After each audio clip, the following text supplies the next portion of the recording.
आय से अधिक संपत्ति के आरोपों से जुड़े मामले में राहुल गांधी को सुप्रीम कोर्ट से फिलहाल राहत मिली है। सुप्रीम कोर्ट ने राहुल गांधी की याचिका पर नोटिस जारी किया है और शिकायतकर्ता एस विघ्नेश शिशिर को याचिका की कॉपी देने का निर्देश दिया है। साथ ही इलाहाबाद हाई कोर्ट से कहा है कि 20 अगस्त को होने वाली प्रस्तावित सुनवाई को फिलहाल टाल दिया जाए।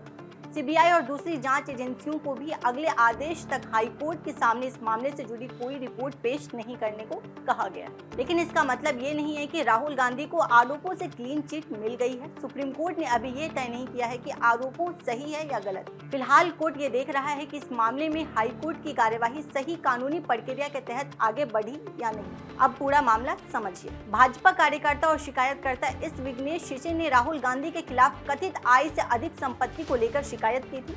शिकायत में दावा किया गया था कि राहुल गांधी की घोषित आय और उनकी विदेश यात्राओं पर कथित खर्च के बीच बड़ा अंतर है। शिकायतकर्ता ने मामले की जांच सीबीआई और ईडी से कराने की मांग की थी। इसे शिकायत को लेकर मामला इलाहाबाद हाईकोर्ट के लखनऊ बेंच पहुंचा। हाईकोर्ट में कार्यवाही आगे बढ़ने के बाद राहुल गांधी ने इसे सुप्रीम कोर्ट में चुनौती दी। राहुल गांधी की ओर से मुख्य आपत्ति यही है कि हाईकोर्ट में मामले को आगे बढ़ाते समय उनका पक्ष पर्याप्त तरीके से नहीं सुना गया।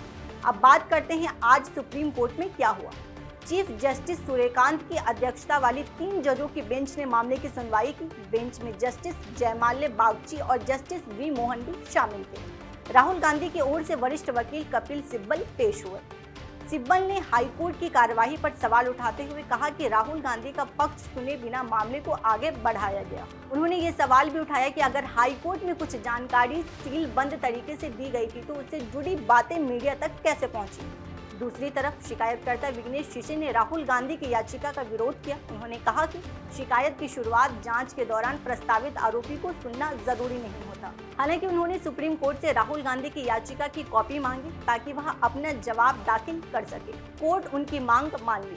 सीबीआई की ओर से additional solicitor general SV. Raju पेश हुए। उन्होंने कहा कि एजेंसी फिलहाल शिकायत की जांच कर रही है और अभी यह तय नहीं हुआ है कि एफआईआर दर्ज की जाएगी या नहीं। यानी इस समय सीबीआई की जांच को किसी अपराध के साबित होने के तौर पर नहीं देखा जा सकता। सुनवाई के दौरान सुप्रीम कोर्ट ने जांच और अदालत की प्रक्रिया के बीच फर्क भी स्पष्ट किया। कोर्ट ने कहा कि जांच एजेंसी के पास कानून के तहत जांच करने की अपनी शक्तियां हैं, लेकिन जब अदालत किसी मामले में निर्देश देती है तो संबंधित पक्षों को उचित अवसर देना और निष्पक्ष प्रक्रिया का पालन करना जरूरी है। शिकायत में एक बड़ा दावा विदेश यात्राओं के खर्च को लेकर भी किया गया। शिकायतकर्ता का आरोप है कि राहुल गांधी ने विदेश यात्राओं पर करीब 60 करोड़ रुपए खर्च किए और यह उनकी घोषित आय से काफी ज्यादा है। लेकिन यह शिकायतकर्ता का आरोप है, साबित तथ्य नहीं। इसकी जांच अभी चल रही है और यह भी तय नहीं हुआ है कि इन आरोपों से कोई अपराध बनता है या नहीं। यही वजह है कि इस मामले में अभी 2 चीजों को अलग अलग समझना जरूरी है। एक तरफ शिकायत में लगाए गए आरोप हैं और दूसरी तरफ उन आरोपों की जांच की कानूनी प्रक्रिया। अब आगे क्या होगा? सुप्रीम कोर्ट के आज के आदेश के बाद 20 अगस्त को इलाहाबाद हाई कोर्ट में प्रस्तावित सुनवाई फिलहाल टाल दी गई।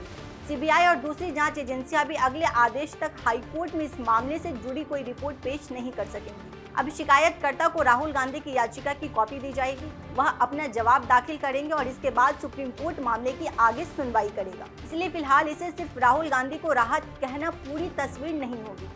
राहत मिली है, लेकिन आरोपों पर अभी कोई अंतिम फैसला नहीं हुआ है। अब सुप्रीम कोर्ट की अगली सुनवाई में यह ज्यादा साफ होगा कि हाई कोर्ट की पिछली कार्रवाई सही प्रक्रिया के तहत हुई थी या नहीं और इस मामले की जांच आगे किस तरीके से चलेगी।